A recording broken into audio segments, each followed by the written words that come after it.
Okay, I think this is working properly now. Anyhow, so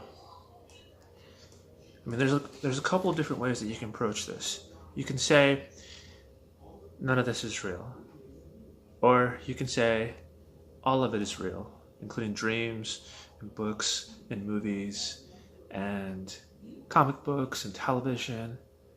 That all of it is. Anytime that you have invoked imagination to carry yourself to another world, to another land, and you can say that all of it is either real or unreal. It doesn't matter.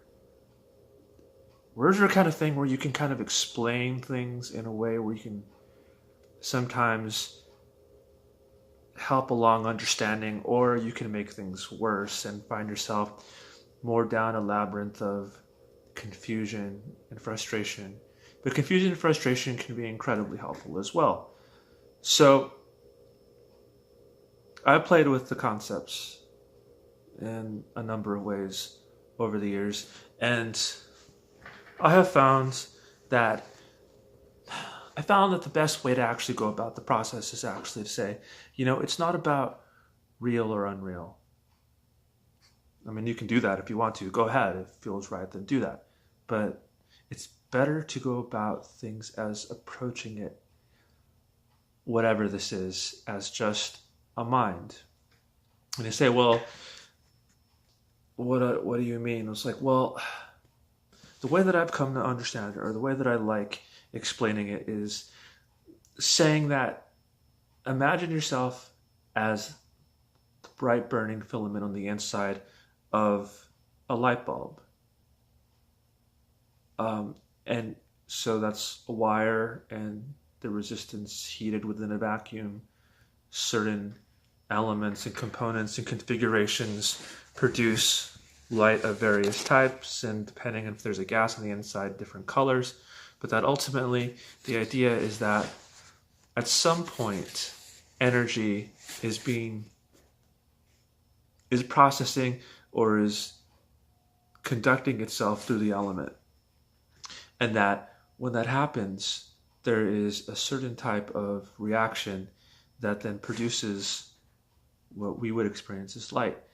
But if you look even deeper further within and you look at the energy itself, and then the idea that the energy itself is nothing more than being inspired by something far simpler, far more powerful, and unlike the energy that it is inspiring or inducing, that would through the wire conduct itself and through the componentry of a glass bulb then to our eyes be experienced as light, that there is something way, way, way in the beginning, way at the center, that is unlike anything that it is producing.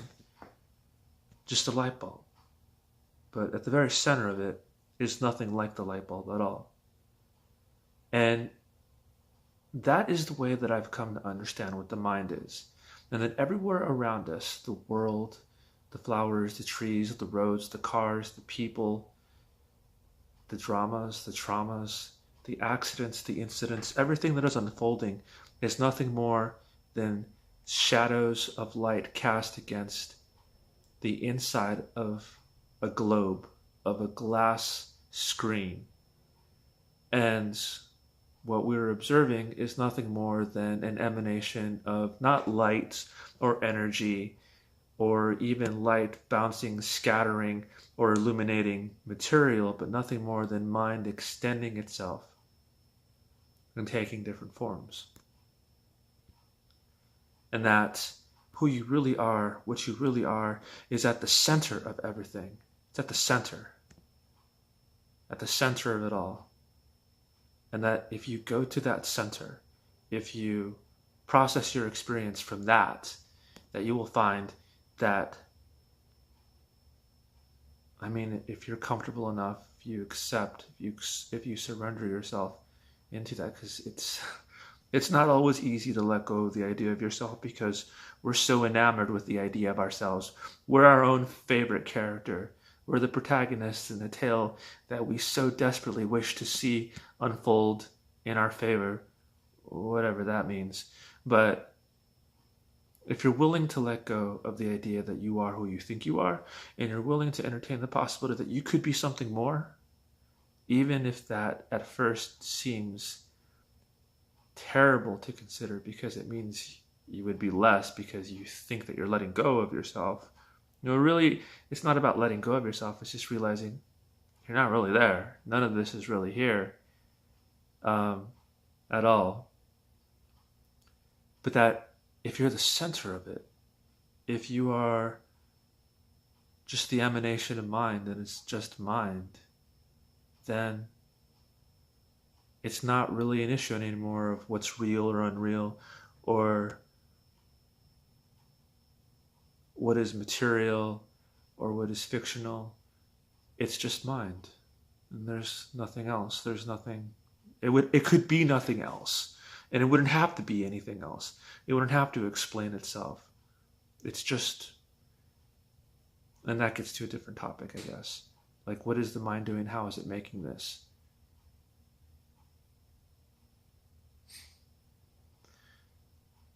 It's just creating an experience. But yeah, so that's just an idea. Just play with that idea.